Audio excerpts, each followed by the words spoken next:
Les rendez-vous de l'écho sur Grand Lille TV avec la Caisse d'épargne. La Caisse d'épargne, vous être utile.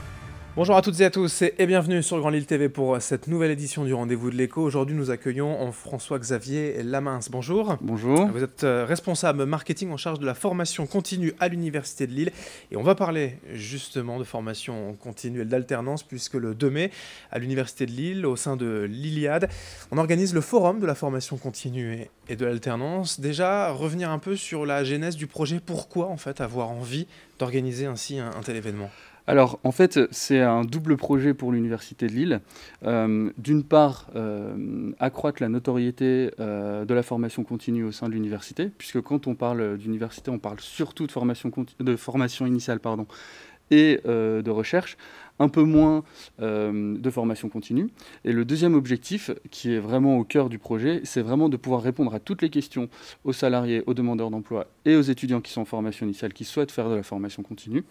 Donc voilà un peu le projet. La formation initiale, pour rappeler, on est en cours de septembre à juin, on ne fait que des cours, formation continue. On va un peu en entreprise, on a des stages, c'est ça globalement ? Alors, globalement, la formation initiale, c'est lorsque vous obtenez à l'université, c'est lorsque vous obtenez votre baccalauréat, vous choisissez d'intégrer un cursus universitaire donc en licence, en master, en doctorat, voilà, c'est classique.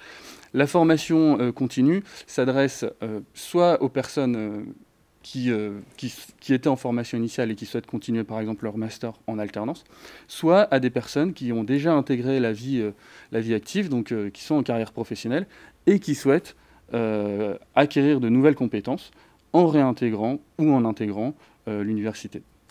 Ça en fait comporte le thème dont on parle parfois ici même, mais dont on parle souvent maintenant, la formation tout au long de la vie en fait. C'est-à-dire même si on a un travail qui nous convient déjà, où l'on veut se réorienter, la formation même à 40, 50 ans est toujours possible. Alors c'est exactement ça, c'est ce qu'on appelle la formation tout au long de la vie. Donc on commence un cursus, on intègre, on le termine, on valide son diplôme, on intègre une structure et on commence sa carrière professionnelle.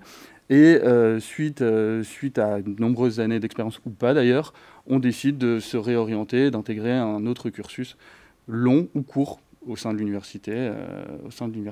Et ça veut pas forcément dire, c'est pas synonyme d'échec, je veux dire, de se former comme ça de nouveau, c'est justement d'élargir un peu son champ de compétences. Alors, c'est pas du tout synonyme d'échec, au contraire, on a beaucoup de publics qui souhaitent acquérir de nouvelles compétences, évoluer, il leur manque quelques éléments pour acquérir des responsabilités, et nous, on favorise du coup l'acquisition de ces nouvelles compétences qui leur permettront d'évoluer.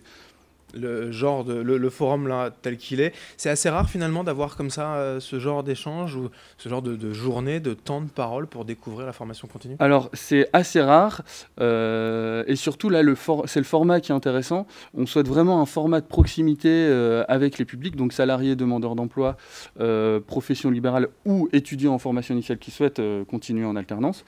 Donc l'idée c'est vraiment d'avoir des stands sur lesquels seront présents les enseignants-chercheurs et du coup qui pourront répondre à ces publics-là sur des questions très précises, notamment en termes de financement, en termes de cursus, donc plutôt cursus long, cursus court, quelle procédure d'inscription à l'université. Donc c'est vraiment assez rare dans le sens où là on sera spécifique à l'université et justement aux modalités universitaires. Les questions, les thèmes que vous venez d'aborder là par exemple, sont des freins souvent, des barrières pour ceux qui hésitent à se lancer dans la formation continue? Alors, par exemple, le financement, ça peut être représenté comme un frein quand on ne sait pas qu'on a des possibilités de financement, d'aide de financement sur son projet.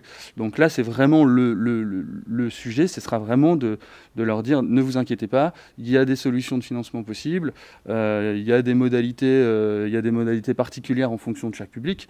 Parce qu'on ne finance pas de la même manière quand on est enregistré chez Pôle emploi ou qu'on est salarié dans une grande entreprise, ou dans une petite entreprise d'ailleurs.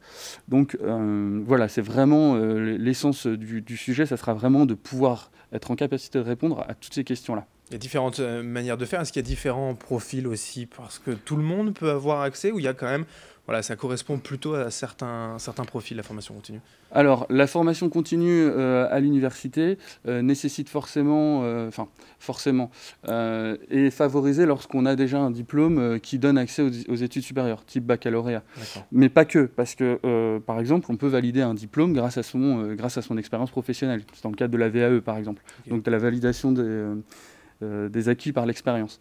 Donc ça, c'est quelque chose de très important parce que ça permet soit de valoriser une candidature quand on est en recherche d'emploi, soit de valoriser une compétence supplémentaire lorsqu'on cherche à évoluer au sein de son poste actuel. Oui. Pour détailler un peu le programme, donc l'arrivée à 16h, donc vous le disiez, des stands, des entretiens individuels, voilà toutes les réponses aux questions auxquelles on peut se poser. Puis après, des conférences. Alors par exemple, le premier thème, contrat de professionnalisation ou d'apprentissage, parce qu'il y a une différence. Tout à fait.